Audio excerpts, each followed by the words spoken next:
Bonsoir à toutes et à tous, bienvenue sur Vive Vojo. C'est un plaisir de vous retrouver ce soir autour d'un sujet qui touche toutes les femmes à travers le monde, la ménopause. Et il s'agira ce soir de bien comprendre les enjeux hormonaux qui se jouent dans cette période de la vie pour la traverser de manière la plus douce. Et nous sommes ravis d'accueillir ce soir Ouda Alcaraz pour un échange approfondi sur cette phase de transition naturelle dans la vie d'une femme. Bonsoir Ouda. Bonsoir Mathilde, bonsoir à toutes et à tous peut-être. Bonsoir. Je l'espère. Je suis ravie de te retrouver autour de ce sujet. Alors, qui touche les femmes, tu viens d'amorcer en disant peut-être à tous, parce que ça touche les femmes évidemment, et on va y revenir longuement, mais également les hommes avec l'andropause. Alors, comme tu le disais, précisément, s'il y a des messieurs parmi nous ce soir, ce webinaire est aussi pour vous, pour mieux comprendre votre compagne. Ce qui se passe dans son corps, ce qui se passe dans ses émotions, mais également ce qui va se passer dans votre corps à vous également. Donc voilà, ça sera l'occasion de mieux comprendre toutes ces phases qui se jouent, qui sont peut-être moins marquées. On parle plus des femmes parce qu'effectivement, il y a voilà, cette étape marquante de l'arrêt progressif des menstruations. Ça se fait peut-être de manière plus discrète chez les hommes, mais malgré tout, les changements hormonaux sont là aussi, et tu vas nous expliquer ça en détail tout à l'heure. Alors, donc la ménopause, on en parlait, c'est un moment de transition physique, émotionnelle, qui peut susciter de nombreuses questions, des inquiétudes, parfois des préoccupations, et c'est pourquoi ce soir, Ouda, tu vas nous éclairer en nous partageant des informations claires pour mieux comprendre donc les différents aspects de la ménopause, et puis des conseils pratiques pour vous aider à naviguer avec sérénité dans cette période de la vie. Donc, avant de commencer, je voudrais rappeler, Ouda, à nos abonnés, que tu es nutrithérapeute reconnue, que tu es experte en aromathérapie scientifique. Tu accompagnes et tu formes des particuliers comme des professionnels à l'usage des huiles essentielles, à l'usage thérapeutique. Et tu as fait du bien-être féminin et de la santé féminine une de tes spécialités. Donc, on est ravis de t'avoir avec nous ce soir pour mieux comprendre voilà, cette étape qui se joue dans la vie de toute femme et d'homme avec la thrombose, on va le voir. Donc, écoute, pour commencer et pour mieux comprendre ce qu'est la ménopause, est-ce que tu pourrais nous expliquer ce qui se passe dans notre corps au moment de cette transition ? Avec plaisir Mathilde. Alors déjà, c'est un plaisir d'être là, de pouvoir échanger avec vous sur ce sujet. Alors effectivement, j'ai dit bonsoir à toutes et à tous. Pourquoi ? Parce que je pense aussi intéressant que l'homme puisse être au courant de ce qu'il se passe dans le corps d'une femme, de sa femme en l'occurrence, ce qui permet de pouvoir finalement gérer cette étape de la vie de manière commune. Et voilà, je trouve très intéressant que l'homme puisse effectivement s'intéresser à ça. Et je parlerai également de l'andropause qui touche une petite population des hommes de 40 à 50 ans, mais il est tout de même important de le préciser. Alors effectivement, la ménopause n'est pas une fatalité. C'est vrai qu'on en parle beaucoup, on a peur de la ménopause, on se dit mince, je vais avoir les bouffées de chaleur, les maux de tête, les migraines, l'irritabilité, etc. Mais vous savez, et tu sais Mathilde, dans certains pays, il n'y a pas de symptômes de ménopause. Dans certains pays, en Afrique ou en Asie, les femmes ne connaissent pas les symptômes de la ménopause. Pourquoi ? Alors, c'est lié à différentes choses, au stress, côté émotionnel, à l'alimentation. Et c'est vrai que, voilà, je suis là ici pour vous parler des solutions qu'on peut apporter, mais surtout des explications. Pourquoi ? Quand on comprend le pourquoi, le comment devient possible, hein, comme le dit très bien Joe Dispenza. Lorsque vous comprenez ce qu'il se passe au niveau de votre corps, au niveau hormonal, etc., ça permet de mieux apprécier, mieux comprendre et mieux, voilà, soit modifier l'alimentation, prendre certains compléments ou accepter de faire certaines analyses. Alors, ce qu'il se passe pendant la ménopause, on peut dire que la ménopause, c'est finalement une période. Alors, si vous voulez, ça commence avec la préménopause. La préménopause, elle peut durer donc de 4 ans ou 7 ans, voire 10 ans avant la ménopause. Donc, c'est une période qui est tout de même quand même assez longue. Et donc là, il est très important de comprendre ce qu'il se passe pour pouvoir s'y préparer. Ensuite, on a la période de périménopause qui est là juste avant la ménopause, donc environ 3 ans avant l'âge de la ménopause, qui est normalement à 50 ans à peu près. Et lorsqu'on parle de ménopause, on n'a plus ces règles depuis 1 année. Alors, je vais le détailler un petit peu plus loin, mais vous savez, les symptômes de préménopause ne sont pas les mêmes que lors de la périménopause. Lors de la préménopause, on a une baisse de ce qu'on appelle la progestérone. Et puis, on a une augmentation des œstrogènes, ce qui fait qu'on a un déséquilibre qui se fait. Et donc, on a certains types de symptômes qui sont plus. Donc, augmentation de la tension des seins, prise de poids, règles abondantes, etc., etc. Et lors de la période de périménopause, donc on a des symptômes qui sont plutôt moins, donc la peau sèche, problème de sommeil, problème de sécheresse au niveau des muqueuses, etc., etc., etc. Donc on ne peut pas parler des symptômes de la ménopause, c'est quand même assez subtil. Il y a des choses à comprendre qui se passent lors de la préménopause et de la périménopause. Alors, je vais peut-être aborder déjà, dans un premier temps, les hormones. Alors, je vais partager, si tu es d'accord Mathilde, on peut déjà parler des œstrogènes. Bien sûr. Tu parlais des œstrogènes et de la progestérone. Ça serait bien que tu nous expliques un petit peu le rôle et le fonctionnement de chacun. Absolument. Alors, je vais détailler ici. Voilà. Donc, vous voyez à l'écran, on a ces fameux œstrogènes. Les œstrogènes vont être libérés, donc c'est post-menstruation. Si vous voulez, on a une augmentation de la phase, donc c'est libéré par les follicules, une augmentation de la production des œstrogènes petit à petit, juste avant la phase ovulatoire qui est au 14e jour du cycle. Et on a là, alors vraiment au niveau de la femme, on a ce moment où on est dans l'action, on est bien, on a envie de voir des gens, on sent notre peau qui est bien hydratée, une hausse de la libido, etc., etc. Donc, vous voyez ici, le rôle des œstrogènes est très important pour la femme. Alors déjà, il y a 3 types d'œstrogènes, il faut quand même le préciser. On a l'œstrone qui est précurseur de l'œstradiol qu'on trouve en majeure partie. Donc, c'est ce taux d'œstradiol qu'on trouve très bas à la ménopause. C'est là que lors d'un bilan hormonal, on peut doser l'œstradiol. Et puis l'œstrale, là, qui est libéré en cas de grossesse. Alors, les œstrogènes, ça veut dire quoi? Ça veut dire qu'on se sent bien, d'accord? On a ici, grâce aux œstrogènes, une régulation des neurotransmetteurs. On a de la bonne humeur, on est motivé, concentré, on a de la mémoire, cette fameuse hausse de la libido. Donc, les œstrogènes sont vraiment, je dirais, cruciales pour ça. Et puis, les œstrogènes vont faire en sorte que vous avez la peau pulpée, hydratée, que vous avez une bonne hydratation au niveau du vagin, qu'on se sent effectivement, de manière générale, je dirais, bien hydraté. Et les œstrogènes vont avoir un rôle dans le maintien de la densité osseuse. C'est pour ça que lors de la ménopause, on a une faiblesse des os. Donc là, c'est plutôt intéressant pour certaines femmes de faire des analyses spécialisées par rapport à la densité de la masse osseuse, qu'on appelle les DMO, afin de voir effectivement où est-ce qu'on en est au niveau de ça. Alors, ce sont les œstrogènes qui vont faire en sorte que le calcium est fixé sur les os, mais pas que. Alors là, je fais un petit aparté sur la vitamine D, j'en parlerai un peu plus loin, mais la vitamine D est également cruciale dans la fixation du calcium sur les os. Donc là où on a, au niveau de la ménopause, préménopause, déjà de la faiblesse au niveau osseuse, si en plus on a un déficit en vitamine D, ce qui est le cas quand même chez pas mal de personnes, ça peut augmenter le problème.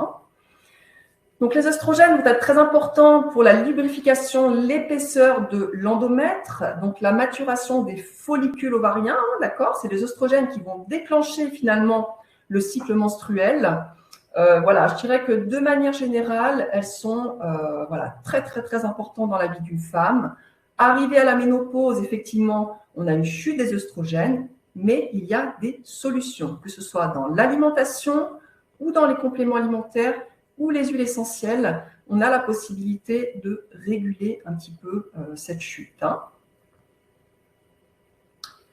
Ton schéma, il est hyper clair là. Ça permet vraiment d'avoir une idée des différents rôles des œstrogènes et on se rend compte qu'ils sont multiples, tant émotionnels que physiques et physiologiques, tant sur les tissus que vraiment sur les os. Et tu nous disais, effectivement, ils contribuent fortement à la construction, à la densité osseuse. Donc voilà, c'était bien d'avoir ce récap complet par rapport aux œstrogènes. Est-ce que tu pourrais nous faire un point sur la progestérone maintenant, s'il te plaît? Bien sûr. Alors la progestérone, elle va être sécrétée donc vraiment après ce pic ovulatoire. On peut imaginer vraiment cette courbe. Hein. Après le pic ovulatoire, donc au 14e jour, on a donc les œstrogènes qui commencent à baisser et puis on a la progestérone qui va prendre le relais, donc qui va augmenter petit à petit. La progestérone, on peut dire que c'est l'hormone de la grossesse, de manière générale. Hein. C'est-à-dire que c'est l'hormone qui va permettre vraiment de préparer le corps à une éventuelle grossesse, d'accord? À éventuellement, donc si on a un œuf qui est fécondé, eh ben elle va permettre vraiment d'agir de manière précise sur l'endomètre, ce qui va permettre de capter cet œuf et puis qui va permettre d'avoir une nidation, si vous voulez, qui est optimale.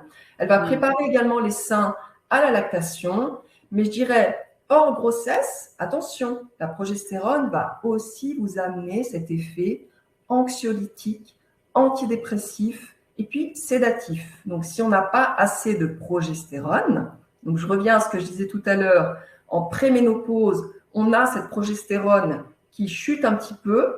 Là, on peut avoir déjà des symptômes de anxiété, voire ça peut aller jusqu'à la dépression, mais on peut déjà se sentir dans une espèce de mal-être indescriptible, et puis des problèmes de sommeil, etc. On a une alimentation qui est progestérone-like également, hein, je vais le détailler tout à l'heure. Hein.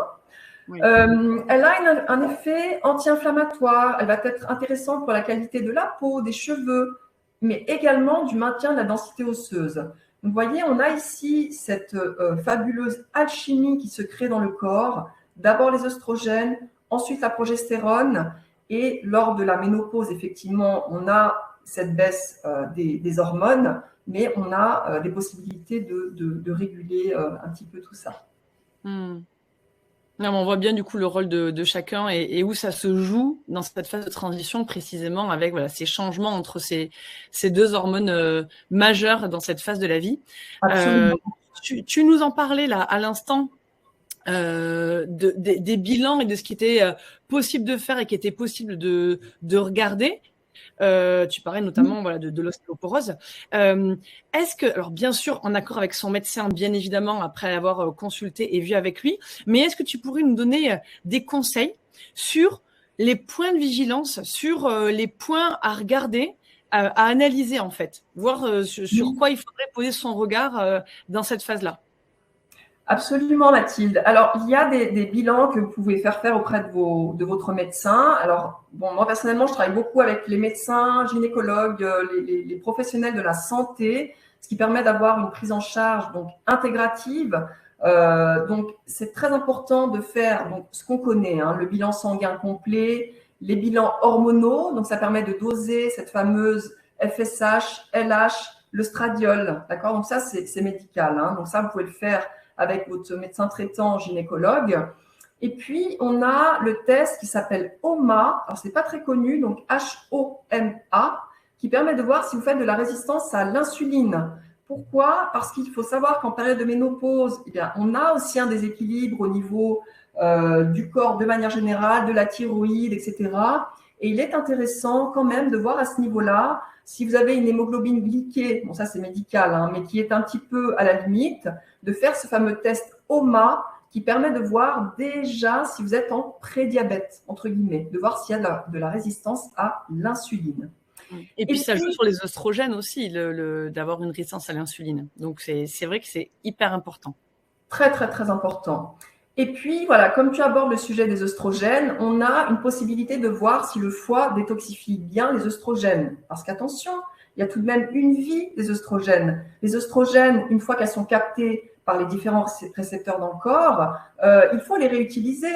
Alors, soit le corps qui est très, très, très malin, et c'est formidablement bien orchestré, il va les réutiliser, donc elles vont repartir en circulation dans le corps. ou alors elles vont être évacuées par les selles. Mais alors attention, parfois vous avez des déséquilibres, c'est-à-dire que si vous avez un foie qui est un petit peu chargé ou si vous avez une dysbiose intestinale, donc un déséquilibre au sein du microbiote, les œstrogènes ne sont pas bien détoxifiés, ne sont pas bien éliminés. Donc là, on a une réactivation de ces œstrogènes qui repartent de manière intensive dans le corps. Et là, on a une augmentation des symptômes. On a voire même des liens avec des pathologies bien particulières. Le SOPK, d'accord, syndrome des ovaires polykystiques, l'endométriose, le syndrome prémenstruel, etc., etc. Donc, il y a un test qui s'appelle le 2,16-OH œstrone urinaire. Bon, c'est un petit peu technique, mais ce sont des tests spécialisés qu'on peut demander auprès de laboratoires spécialisés qui permettent de voir si on détoxifie bien les œstrogènes.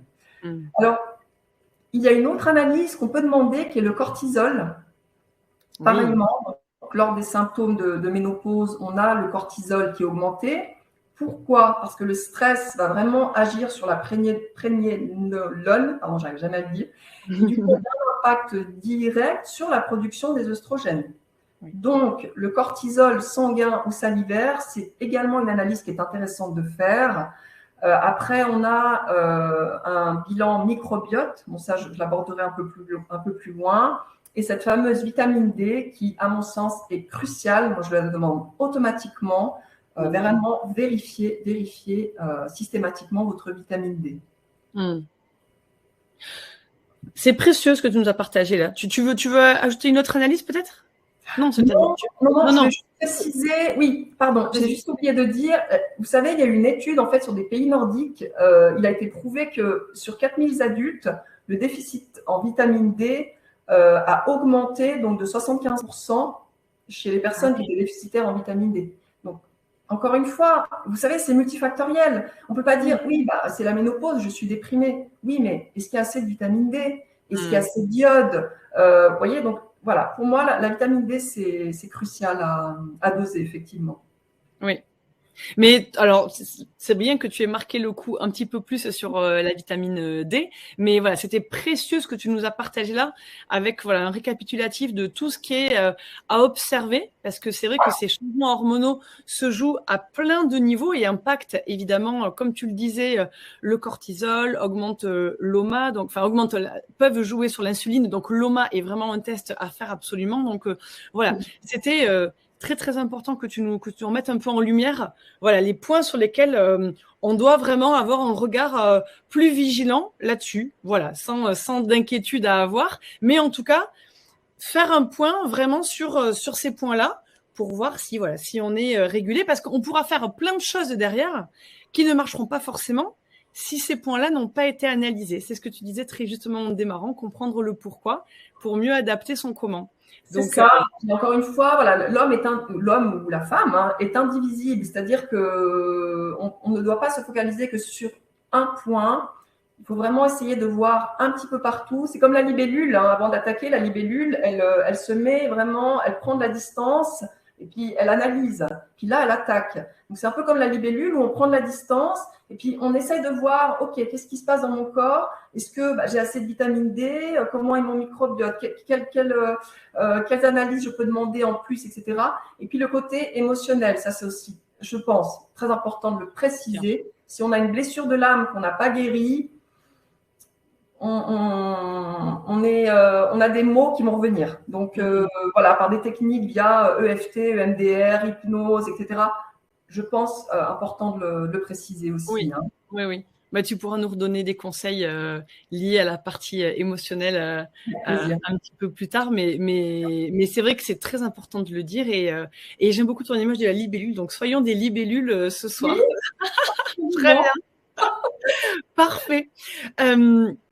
Est-ce que tu pourrais nous faire un petit point, parce qu'on l'a abordé en introduction, sur le fait que effectivement chez les hommes aussi, il y a une transition hormonale également qui s'opère. Est-ce que tu pourrais nous en parler un petit peu pour les messieurs qui sont là ce soir, qui déjà, je l'espère, ont pris des notes pour mieux comprendre ce qui se joue chez leurs femmes, mais il se passe aussi des choses chez eux. Et oui, alors il faut savoir que l'andropause, en fait, ce qu'on appelle l'andropause, Alors, c'est pas vraiment le bon terme parce qu'on pourrait dire plutôt déficit androgénique lié à l'âge, hein, comme le précise Alain Bitton, qui est un neurologue suisse. Donc, lui, il précise que finalement, l'andropause, ça touche vraiment une toute petite catégorie d'hommes de 40 à 50 ans. C'est 1 à 5% des hommes. Alors, vous allez me dire, c'est pas beaucoup. Mais plus on avance dans l'âge et plus effectivement, ce déficit de testostérone, c'est comme les oestrogènes, hein, ça part, donc ça va vraiment en baissant. Mais ça se fait de manière plus douce et puis quand même de manière plus progressive que chez la femme. Mais tout de même, alors ça existe, et puis il faut savoir que chez l'homme, alors il y a effectivement des symptômes tels qu'un éventuel dysfonctionnement érectile ou de la dépression, de l'insomnie, de l'irritabilité. Donc voilà, nos pauvres hommes, il faut aussi les comprendre et puis de se dire, bon, il y a déjà des choses qui se passent au niveau de la femme, mais effectivement, ça peut aussi toucher les hommes. Et l'homme peut très bien bénéficier des conseils, que ce soit compléments alimentaires, alimentation, etc., qui vont permettre de réguler également un petit peu tout ça. Oui, il y a quand même de toute manière, malgré tout, une baisse de la testostérone progressive qui s'opère sur l'ensemble des hommes. Alors effectivement, les symptômes ne sont pas forcément visibles ou très impactants chez tout le monde, mais la chute de la testostérone, elle est indéniable chez l'ensemble de la population masculine. Et oui, si tu me permets juste de partager une slide par rapport à ça. Volontiers. Alors, vous voyez, donc ici, voilà, la testostérone va effectivement en baissant, voilà, petit à petit. Donc, ça se fait de manière un petit peu moins flagrante que chez la femme, mais tout de même, vous voyez, on arrive à 80 ans, on voit qu'il n'y a quasi plus de testostérone. Voilà, donc c'est vraiment la même chose qui se passe chez la femme avec les oestrogènes. On voit lié à l'âge, petit à petit, cette baisse des oestrogènes qui se crée. Mais encore une fois, rien n'est une fatalité. Hein. Bien sûr, bien sûr, bien sûr. Et précisément, il y a plein de conseils que tu peux voilà, nous repartager. Donc voilà, on y arrive au conseil. La transition est parfaite. D'accord. Donc, qu'est-ce que tu pourrais… Alors, tu es spécialiste en huile essentielle, en aromathérapie. Donc, on va peut-être commencer par les huiles essentielles. Est-ce que tu pourrais nous donner des pistes? Alors, j'imagine qu'il y a de nombreuses huiles essentielles possibles pour rectifier ou améliorer en tout cas le bien-être et le quotidien dans la vie des femmes en phase de ménopause. Mais est-ce que tu pourrais nous donner peut-être une ou deux qui pour toi seraient essentielles et puis comment les utiliser? Surtout oui, parce que je sais que c'est important pour toi, ce point-là de… Absolument, absolument. Alors voilà, les huiles essentielles, alors j'aime bien quand même parler de ça parce que c'est vraiment un message personnel hein, que je donne par rapport aux huiles. Elles sont ma passion, hein, elles sont vraiment la passion dans ma vie. Je les appelle les reines de la nature. Elles m'ont beaucoup aidée personnellement lors d'une période de ma vie qui a été très compliquée, lors d'un burn-out. J'étais à l'hôpital, etc. Donc elles m'ont énormément aidée et je trouve que via les huiles essentielles, on a un fabuleux arsenal thérapeutique incroyable. On a la possibilité de faire énormément de choses et en parallèle à tout ce qui est allopathique. Moi, je travaille beaucoup aussi avec les pharmaciens. Donc, on peut faire des synergies. Il y a des huiles essentielles spécifiques. Mais alors, juste, voilà, attention, ce sont des bombes atomiques. Je me permets de dire le terme. C'est vraiment ici une concentration incroyable des huiles. Une goutte, alors ça, j'aime bien le dire lors des passages radio, mais je le dis à chaque fois, c'est une goutte d'huile essentielle de cannelle. Ça correspond à 75 bols de tisane. Donc, on a ici quelque chose qui est très concentré. C'est bien de le rappeler. Et oui, toujours. Parce qu'on se dit, ce sont des plantes, donc voilà, c'est pas grave, ça fera pas trop d'effet. C'est bien que tu rappelles absolument l'impact extrêmement puissant des huiles essentielles d'une goutte. Une goutte 70 tasses, c'est ce que tu viens de dire. 75, oui, absolument. Et donc, faites-vous accompagner. Si jamais vous avez des traitements médicamenteux, on peut avoir des interactions. Les huiles essentielles, alors je ne suis pas là pour vous faire peur, bien sûr. Au contraire, si elles sont bien utilisées, c'est superbe. Il y a des huiles essentielles spécifiques pour les bouffées de chaleur. Là, je vais l'aborder aujourd'hui avec la sauge sclarée. Mais seulement, voyez, soyez vigilants. Il y a simplement des contre-indications, des précautions d'emploi à respecter. Hein. Donc, est-ce que je peux le dire très rapidement? Mais on ne doit pas, par exemple, utiliser les huiles pas avant 3 mois de grossesse, pas avant 3 mois de vie pour un enfant. Certaines sont photosensibilisantes, certaines vont être neurotoxiques, etc., etc. Donc, voyez, soyez juste vigilantes par rapport à ça. Alors, pour aborder une huile essentielle incontournable de la ménopause, c'est la sauge sclarée. Elle est fabuleuse pour la période de la ménopause. Seulement, elle a des contre-indications strictes, et ça, je vais le dire tout de suite. Donc, elle est interdite pour les personnes qui ont des cancers hormonodépendants ou des troubles hormonodépendants de manière générale, d'accord? Que ce soit antécédent ou actuel, hein, bien sûr. Alors, il faut savoir que cette huile, elle ne doit absolument pas être utilisée, donc ni pendant la grossesse, l'allaitement, les enfants de moins de 7 ans, les patients neurologiquement affectés. Et c'est donc l'huile essentielle incontournable de la ménopause. Pourquoi? Parce que c'est une huile essentielle gynéco-ovarienne pure. C'est-à-dire qu'elle va être œstrogène-like. Elle va mimer l'effet des oestrogènes dans le corps, en fait. Hein. Donc, c'est pour ça que dans la période, que ce soit préménopause, périménopause ou même postménopause, parce qu'en postménopause, vous avez encore des symptômes qui continuent parfois. Et donc, elle peut être très intéressante, alors à appliquer de manière plutôt cutanée. Alors, je dirais surtout, bon, c'est quand même bien de la prendre quand même sur conseil, parce que c'est une huile essentielle qui est quand même assez puissante. Donc ça, je l'aborde de manière détaillée lors de la formation que je donne. Mais c'est vrai qu'elle va être spécifique aussi pour les migraines, la transpiration excessive. Elle est neurotonique, antidépressive. Vous voyez, donc elle a quand même plusieurs casquettes. Un spectre très large. Oui, un spectre assez large. Et puis, c'est vraiment une huile essentielle qui va aider les femmes à franchir le cap. Voilà, tout simplement. Génial. J'espère que tout le monde a bien pris note du potentiel de cette huile. Et c'est vrai que c'est une huile qui, comme tu l'as dit, touche plusieurs symptômes inhérents à cette transition. Donc, voilà, merci pour cette huile. Est-ce que tu en aurais une autre à nous partager qu'on pourrait utiliser en complément? Oui, alors la lavande. C'est-à-dire que la lavande, on en parle beaucoup, hein, la lavande fine. Alors attention, ne pas confondre avec la lavande aspic. Donc là, on parle de la lavande fine ou vraie ou officinale. Alors c'est vrai que la lavande, on en parle énormément. On l'utilise beaucoup pour le côté bien-être émotionnel, le côté sommeil. Mais une des meilleures cicatrisantes pour la peau. Hein. Alors notez-le, ça c'est fabuleux. Je veux dire, même pour les enfants. Si on se blesse, on désinfecte et puis on met une goutte de lavande fine sur la plaie et là, ça cicatrise plus. Donc ça, pour ça, c'est génial. Par contre, la particularité avec la ménopause, c'est qu'il y a eu des études. Il y a eu des études donc randomisées en double aveugle, donc ça fait partie quand même des études qui sont les plus sérieuses. Donc sur 2 essais cliniques conduits en double aveugle versus placebo, donc sur des femmes qui étaient en période de ménopause, on a eu une diminution significative des bouffées de chaleur. Donc, ça veut dire que la lavande peut vous aider à baisser les bouffées de chaleur. Et ça, c'est quand même incroyable. Pourquoi? C'est une huile qui n'est pas très chère, qui est facile d'utilisation, qui n'a quasi pas de contre-indication, ou alors, si vous êtes allergique au linalol, bon ça, normalement, on le sait, ou allergique à la lavande. Donc, c'est 1% de la population. Mais c'est quand même important de le préciser. Donc, c'est une huile essentielle, donc du latin lavare, donc ça veut dire laver avec constance et patience, d'accord? Donc, c'est une huile essentielle, si vous voulez, comme le dit très bien Dominique Baudou, c'est la mère Teresa des huiles essentielles. Donc, c'est vrai qu'elle est incroyable. Donc, très polyvalente, elle va également calmer tout le système nerveux central.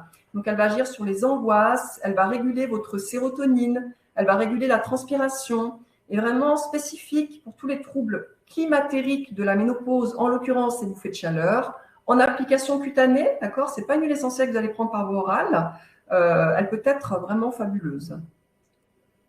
Merci beaucoup. On a déjà 2 pistes et 2 outils et on sait qu'avec des huiles essentielles, en plus, les résultats peuvent être très rapides. On peut avoir des résultats dans la journée parfois, et vraiment ou instantanés. En fait, on les utilise alors dans la journée, même parfois dans l'heure, déjà, il y a une amélioration. Donc vraiment, c'est précieux quand on est au cœur d'une petite crise désagréable. Là, c'est vraiment des pistes précieuses que tu nous as partagées. Donc, merci beaucoup, Ouda, pour cela. Avec plaisir.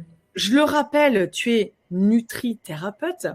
Donc, il y a aussi un axe nutrition, chronutrition, nutrition, des aliments à favoriser, à privilégier. Est-ce que tu pourrais nous en dire un petit peu plus là-dessus, s'il te plaît? Et oui, alors en nutrithérapie, effectivement, donc là, si vous voulez, c'est vraiment répondre au corps de manière la plus précise possible. Donc la nutrithérapie parle le même langage que votre corps. C'est-à-dire que ce qu'on respecte, ce qu'on aime bien respecter en nutrithérapie et ce qui peut être très bénéfique pour vous en période de péri ou préménopause ou même de ménopause, c'est de respecter les besoins de votre corps. D'accord? Donc, la chronobiologie, ça, c'est déjà une piste qui est la base, vraiment. La chronobiologie, je ne vais pas rentrer trop dans le détail ici, mais c'est le fait de respecter les besoins de votre corps. Il faut savoir que votre corps, selon différents moments de la journée, a différents besoins. Donc, si on respecte ces besoins, on est à notre fonctionnement optimal, comme une voiture en fait. Hein. Donc, le matin, le corps a besoin de gras, protéines, surtout pas de sucre. Donc, de nouveau, des protéines à midi. Les protéines, c'est très important aussi pour la période de la ménopause. Les femmes sont souvent en manque de protéines, en manque de fer. Et puis, le sucre à 4 heures. Et le soir, essayez de manger léger le plus tôt possible. Alors, il y a des micronutriments qui sont spécifiques justement pour la production de ces fameux oestrogènes. Les lignanes, par exemple. Les lignanes qu'on va trouver dans les graines de lin. Donc, sont favorables à la production justement des oestrogènes. Donc, c'est fabuleux de consommer ces lignanes. C'est très facile. Donc, il suffit simplement de broyer les graines de lin. Alors, ne les consommez pas telles quelles parce qu'elles vont partir comme ça dans les selles. Donc, le top, c'est de les broyer minutes et de les consommer comme ça, sous forme de poudre. Ou alors, on pourrait broyer et puis mettre au frigo l'équivalent de 3-4 jours. Donc, les graines de lin, ça, c'est assez facile. Il y a eu des études sur les graines de lin. On a prouvé qu'elles pouvaient baisser de moitié les bouffées de chaleur. Donc, c'est quand même pas rien. Et puis, on a les phytates qu'on trouve dans les légumes secs qui peuvent être intéressantes. Les indoles, donc là, de nouveau, je parle au niveau moléculaire, mais qu'on trouve dans les crucifères. Donc, tout ce qui est brocoli, choux, etc., c'est aussi très, très, très intéressant. On a le soja. Alors, il y a eu des nouvelles études qui sont sorties sur le soja. Donc, auparavant, on disait qu'il y a ces fameux phytoestrogènes qui peuvent être dangereuses, etc.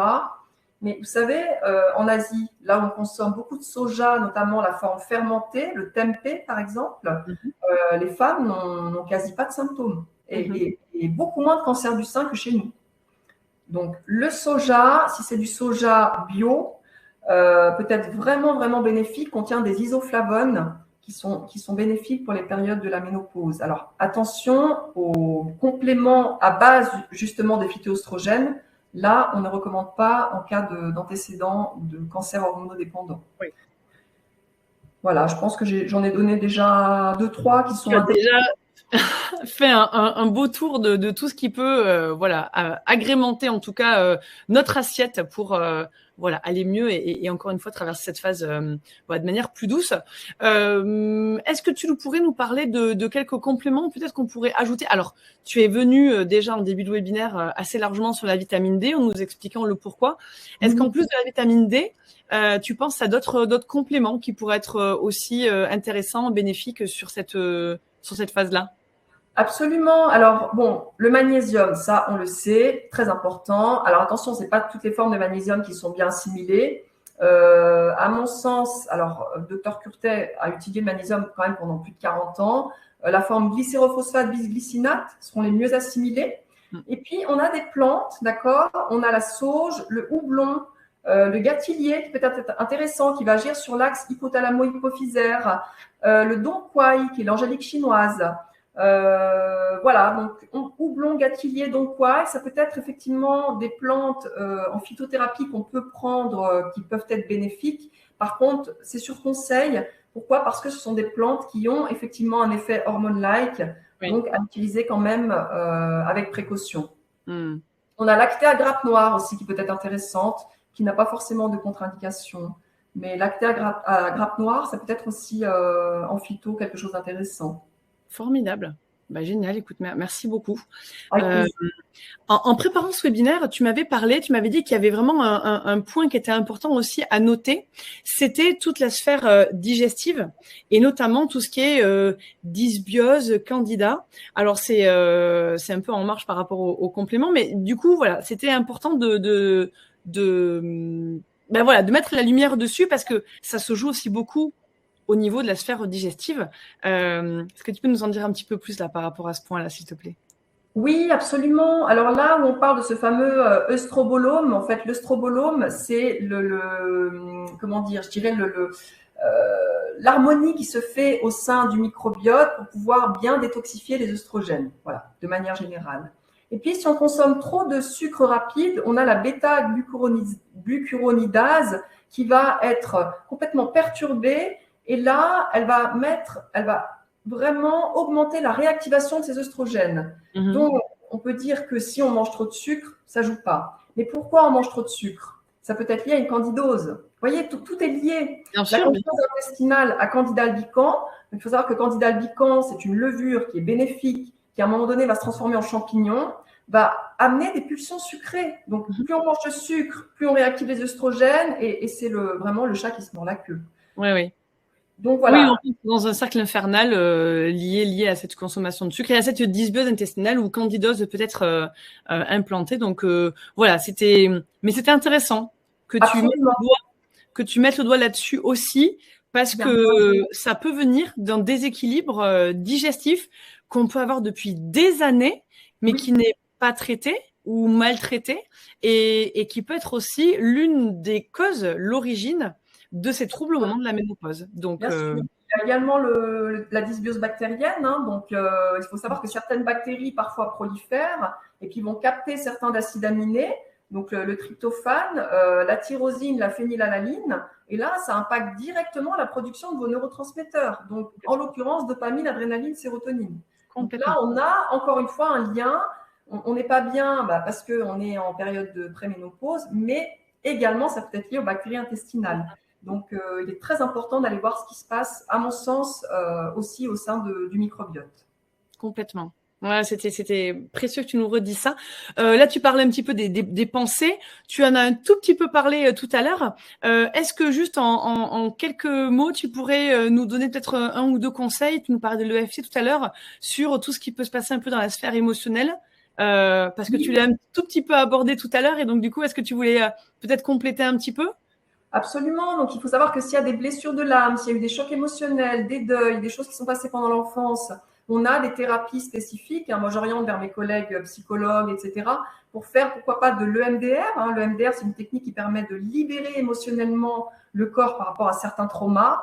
On peut également aller vers l'EFT, ce qu'on appelle donc les tapotements de points bien précis. Il faut savoir que l'EFT a guéri certains vétérans de la guerre du Vietnam. C'est quand même assez puissant. Donc, c'est quelque chose qu'on peut faire à la maison pour des choses qui sont, je dirais, si c'est un mal-être général, etc., OK. Pour traiter des choses bien spécifiques, il faut quand même aller voir une personne, un thérapeute spécialisé en EFT. Et puis, on a également l'hypnose, on a l'olfactothérapie. Donc, là, vraiment, le fait d'utiliser les huiles, donc mettre une goutte sur le poignet, frotter.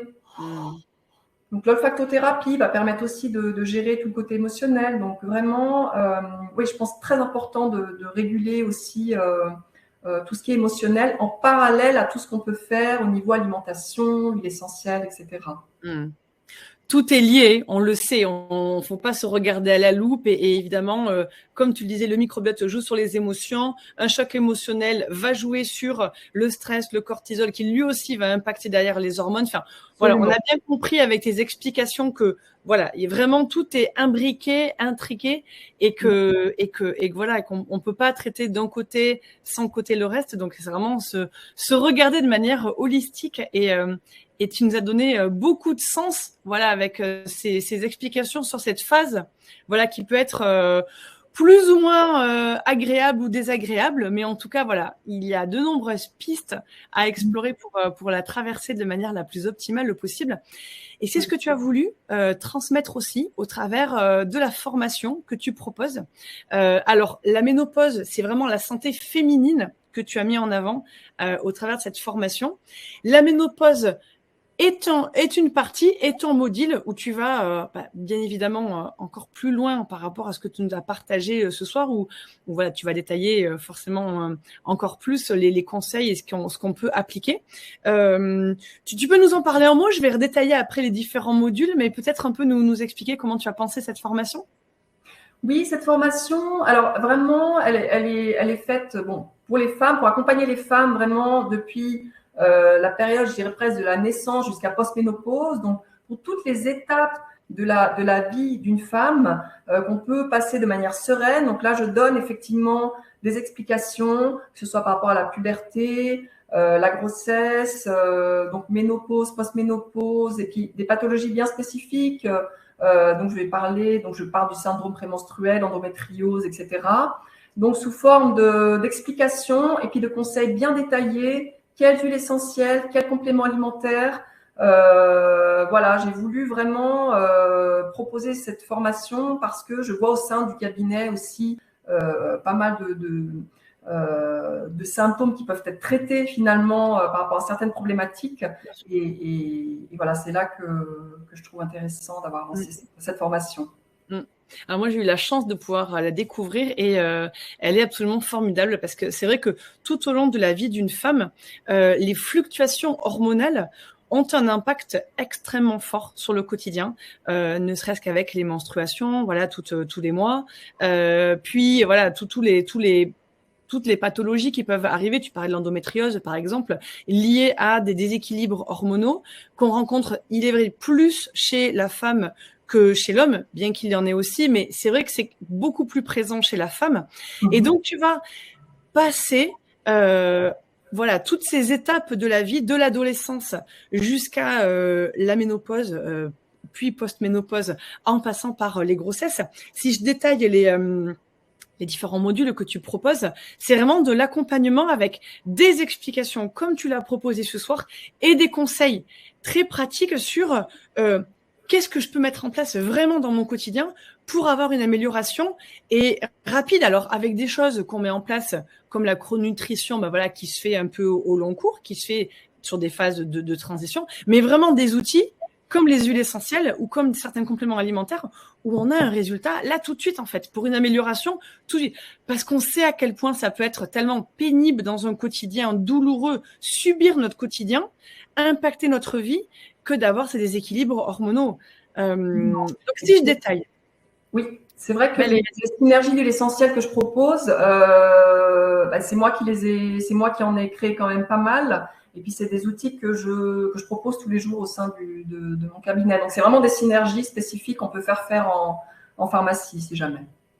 Et qui ont fait leurs preuves. Voilà, comme tu viens de le redire, que tu utilises toi avec tes consultants, tes clients qui viennent te voir. Donc vraiment avec des résultats que tu as adaptés au fil des consultations que tu mènes. Donc, il y a différents modules. Un module aroma pour bien réexpliquer, voilà, comme tu as pu le faire un petit peu ce soir, mais réexpliquer les contre-indications, les indications, les posologies, comment est-ce que ça se passe, comment est-ce que on comprend à lire l'aromathérapie. Il y a un module sur la puberté, sur l'adolescence, sur la préconception, conception et accouchement, car là aussi, c'est vrai qu'on peut voir de plus en plus, je le vois aussi dans mon quotidien, voilà, des personnes qui ont de plus en plus de difficultés à avoir des enfants rapidement. Donc voilà, c'est intéressant là aussi de voir que ces déséquilibres peuvent forcément impacter le moment de la conception. Donc il y a un module consacré à cette partie-là de la vie. Il y a bien évidemment la préménopause et la ménopause, voilà, en lien direct avec le sujet de ce soir. Il y a un module sur la partie senior, un module sur toute la sphère psycho-émotionnelle et puis tout ce qui est troubles spécifiques qu'on peut rencontrer voilà, tout au long de la vie, des migraines liées aux périodes de menstruation chaque mois, le syndrome prémenstruel, les infertilités, les problèmes de fertilité. Donc voilà, il y a vraiment tout un module prédéfini avec des troubles spécifiques. Donc voilà, on sera ravis de découvrir ça avec toi. Moi, j'ai eu la chance de le voir et effectivement, cette formation est tout à fait précieuse pour avoir, voilà, tu nous prends par la main dans le quotidien quand on subit voilà, ces déséquilibres-là qui peuvent, comme tu le disais, tout à fait être rectifiés. Voilà, il y a des pays où ces symptômes-là, on ne les sent pas forcément. Il y a des femmes qui le traversent de manière beaucoup plus douce. Donc voilà, après chacun est unique, bien évidemment, avec notre passé, avec notre génétique et puis l'épigénétique, ce qu'on en fait. Mais en tout cas, il y a plein d'axes, plein de pistes à explorer pour un mieux. Et donc voilà, c'est ce que tu proposes au travers de cette formation. Alors cette formation, je vous le rappelle, ce soir, vous avez l'offre qui est à 247 € au lieu de 497. Donc, vous avez cette offre que vous pourrez retrouver jusqu'à dimanche prochain. De toute façon, vous aurez tous les détails dès demain dans votre boîte mail avec le replay de ce soir et puis le détail de cette formation magnifique que tu nous as proposée. Merci. Ouda, merci infiniment pour ce webinaire. Merci infiniment pour ces éclairages parce qu'on voilà, on vient de le dire, on vient de le rappeler. Il peut y avoir cette phase de transition qui peut se passer de manière extrêmement sereine. C'est possible. C'est possible. Je sais que c'est important pour toi de le répéter et que tu le fais, que tu le partages dès que tu le peux au travers de tes interventions radio, conférences, ateliers que tu proposes. Mais voilà, il faut le répéter. Ce n'est pas une croyance à avoir. La ménopause peut se passer de manière tout à fait agréable. Et c'est ce que tu œuvres dans ton quotidien, voilà, au travers de tes conseils, comme tu l'as fait ce soir avec nous. Merci beaucoup. En tout cas, ce fut un plaisir d'échanger. Déjà le savoir et puis la passion vraiment qui me traverse depuis toutes ces années. Voilà, donc ce fut vraiment un plaisir. Merci beaucoup, Mathilde, pour l'invitation. Avec un immense plaisir de te recevoir, avec un immense plaisir. Merci à vous tous pour votre présence. Merci à vous tous pour votre fidélité. J'espère que vous avez passé une très agréable soirée en notre compagnie et que vous avez appris plein d'informations, plein de choses. On espère vous retrouver très très vite sur Vivo Vojo. Prenez bien soin de vous. Vous êtes précieux, vous le savez. À très bientôt. Belle soirée à tous. Bye bye.